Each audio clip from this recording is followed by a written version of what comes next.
Hey everyone, so these are the 6 key trig functions you have to know for your AP exam. So you're going to have to memorize these using flashcards or whatever other technique you prefer. So let's just go over them quickly. The derivative of sine is cosine. The derivative of cosine is negative sine. The derivative of tangent is secant squared. The derivative of cotangent is negative cosecant squared. The derivative of secant is secant times tangent. And then the derivative of cosecant is negative cosecant times cotangent. Okay, let's go ahead and move on to exponent and logarithmic functions. Okay, so for number 1, it tells us that f of x equals sine of 3x, and we're asked to find the derivative. So first thing I have to know to have success here is I have to know that the derivative of sine is cosine. So I have to have my trig derivatives memorized.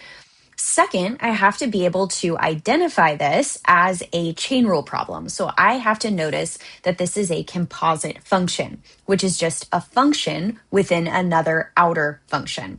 So because I know I'm going to be using chain rule here, I prefer to use u sub. So first thing I'm going to do is I'm going to identify u as 3x, and then I'm going to get u prime just by taking the derivative of that, which is just 3 using the power rule.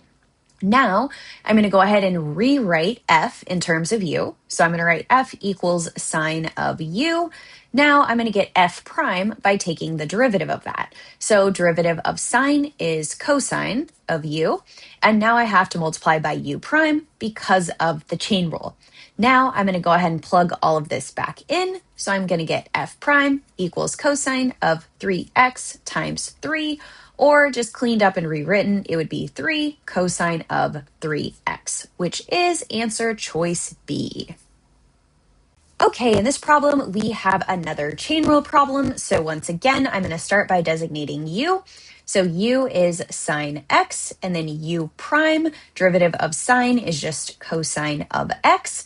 Now I'm going to rewrite h in terms of u, so it's going to be ln of u. And then I'm going to go ahead and take the derivative of h, so I'm going to get h prime, which is equal to 1 over u times u prime. So again, remember that the derivative of the natural log is just 1 over u. Okay, and now I'm going to go ahead and plug back in. So h prime equals 1 over sine of x times u prime, which is cosine of x. So I could rewrite this as cosine of x over sine of x. So this would be answer choice A. Just a simple note here, you could also simplify this further and you could just rewrite that as cotangent of x. Okay, for question number 6, we have another chain rule problem. So we are going to let u equal sine x, and then u prime equals cosine x. Now we're going to rewrite f in terms of u. So we're going to get f equals e to the u. Then we're going to take the derivative of f, and we're going to get e to the u times u prime using the chain rule. Now we are going to plug everything back in. So this will become e to the sine x times cosine of x, which is answer choice C. Okay, so once again for this problem, we have a chain rule problem. We have a composite function here. So first things first, we're going to set u equal to secant x plus tangent x. Then we're going to go ahead and get u prime by taking the derivative of that. So the derivative of secant is secant x tangent x. And now the derivative of tangent is just secant squared x. I'm going to go ahead and factor out my GCF now. Mainly, I know to do that from experience. I just think it's going to make simplifying later easier. So let's go ahead and take out the GCF of secant x, and then we're going to get tangent x plus secant x here. Okay, so now let's go ahead and rewrite y in terms of u. So we're going to get y equals natural log of u. And now let's go ahead and take the derivative of that to get 1 over u times u prime using the chain rule. Okay, now let's go ahead and plug back into y prime and simplify. So 1 over u is just secant x plus tangent x. And then we're going to multiply this by u prime, which is secant x times tangent x plus secant x. So here, because these are being multiplied, now we can go ahead and cancel out our denominator with that. And so now we just get 1 times secant x for our derivative. So y prime equals secant of x, which is answer choice A. Okay, so for number 9, we actually kind of have 2 levels of chain rule there, because not only do we have sine of u squared, but we also have it of 2x. So again, dealer's choice here if you want to do u equals and v equals to write it all out. I'm just going to do one level of the chain rule and see if that makes sense, see if you can follow along with it like that. So what I'm actually going to do is I'm going to let u equal sine of 2x. And then I'm going to go ahead and do u prime. So derivative of sine is cosine. And then I'm just going to remember to multiply by what's on the inside. So multiply that by 2. So again, I basically used the chain rule again there. I just didn't designate another variable, right? Because I could have said like v equals 2x, and then I could have done v prime equals 2. But as you get more comfortable with the chain rule, I don't really think that step is necessary. Okay, so now let's go ahead and just clean up u prime. So it's going to be 2 times cosine of 2x. All right, so now we have our u and our u prime. Now we're going to rewrite our function y in terms of u. So this would all be equal to u squared. So then y prime is just equal to 2u times u prime using the power rule and the chain rule. And now let's go ahead and just plug it back in. So we're going to get 2 times sine of 2x times 2 cosine of 2x. Now again, let's go ahead and just clean this up. We can do the 2 times 2 is 4, and then it's just sine of 2x times cosine of 2x, which is answer choice D. Okay, so for number 10, we're going to have a combination of the quotient and the chain rule. I am not going to write out the formal chain rule notation once again, because ideally, as you get more comfortable with it, you won't have to. So quotient rule, as a refresher, is low d high minus high d low over low squared. So low is the denominator, which is e to the x plus 1, times derivative of the numerator, which is going to be cosine of 2x times 2 using the chain rule, and then minus high, which is the numerator, so sine of 2x, minus derivative of denominator, which is just e to the x. And this is all going to be over low squared, so e to the x plus 1 squared. And of course, this is equal to w prime. Okay, now we just have to clean this mess up. So let's go ahead in our numerator and let's go ahead and rewrite this term first.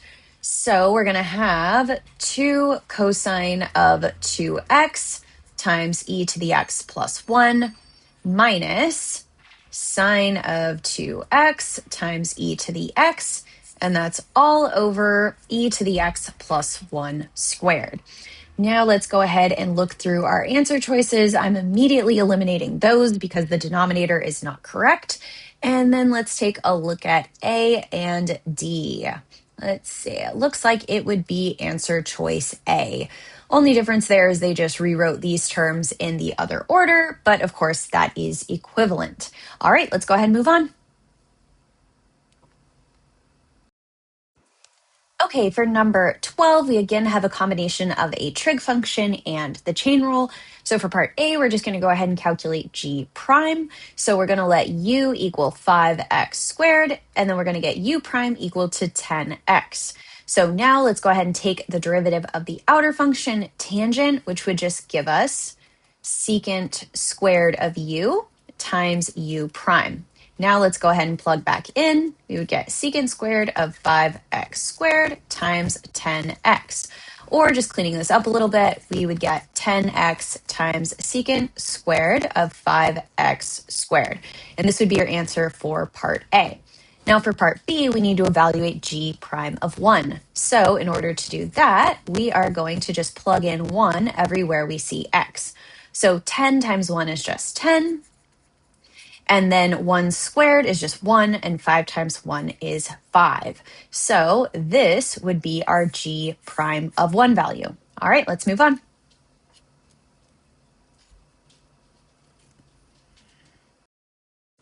Okay, in this question, we are going to have to use a combination of both the product rule and the quotient rule. So let's go ahead and jump right in. At the highest level, we're going to start with the quotient rule, which is low d high minus high d low over low squared. So low times the derivative of the numerator. I'm going to write that again off to the side here. So in order to get that, we're going to have to use the product rule. So we are going to do the first times the derivative of the second plus the second times the derivative of the first. So let's go ahead and plug that back in here. So we're going to get e to the x cosine x plus sine x times e to the x. All right, so we just did low d high minus high times the derivative of the denominator, which is just 1. And I should put parentheses there like so. And then this is all going to be over low squared, or just x squared. All right, so now all we have to do is clean this up. So, and this would be r prime equals. All right, let's start off by just kind of distributing this x into everything. So we would get x times e to the x cosine x plus x e to the x sine x minus e to the x times sine x over x squared. All right, so you probably see in your numerator here that we have a GCF. So we have this e to the x in every term here. So let's go ahead and pull that out. I apologize. I don't know why that just took away some of my writing. So hopefully we can move on without that. So I would get e to the x times x cosine x plus x sine x minus sine x all over x squared. And this would all be equal to my r prime.